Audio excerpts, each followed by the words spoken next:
In the past, finding information about your neighbor required sifting through countless courthouse documents or hiring a private investigator.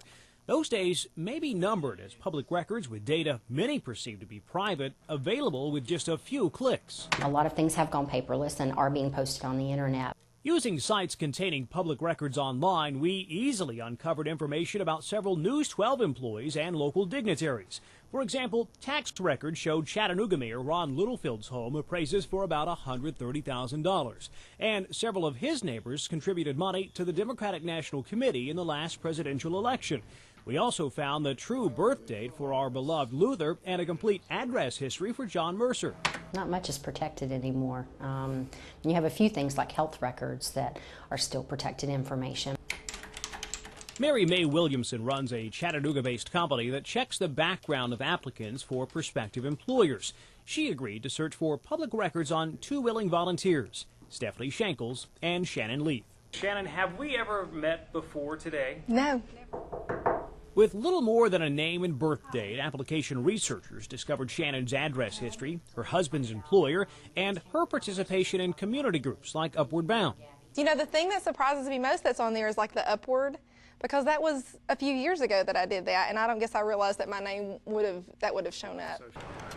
Doing our own search, we too learned where Shannon lives, when she bought her home, how much it's worth, and acquired a satellite map of its location. I would have never thought that anyone would look for something like that. That's very interesting. We had more trouble with Stephanie, but application researchers uncovered her education and employment background, where she lives, and several speeding tickets. That sounds like it could be true. Yeah. I don't remember exactly where I got the ticket. Yet Stephanie seemed unsurprised about the access to her information. If it's out there in public records or if it's on the computer, I know that you can Google anything and find out all kinds of information on people. So what else can be found about people online? You may come across court-related material, including your criminal history, bankruptcy filings, and child support and custody issues, professional licenses to fly a plane or practice law, and invention patents can also be pulled.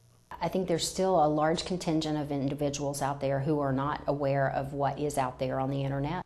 And not being aware could put you at undue risk for identity theft.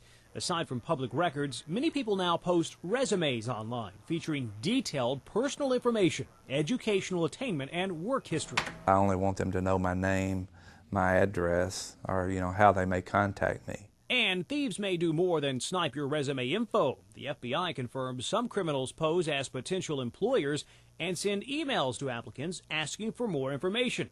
So what can you do to keep your internet persona from working against you? Be smart and don't volunteer too much personal information. Access free credit reports yearly to keep tabs on yourself, and make your trail tougher to track by using an alias when signing legal forms like C or Chris instead of Christopher. In Hamilton County, Joe Legge, WDEF News 12.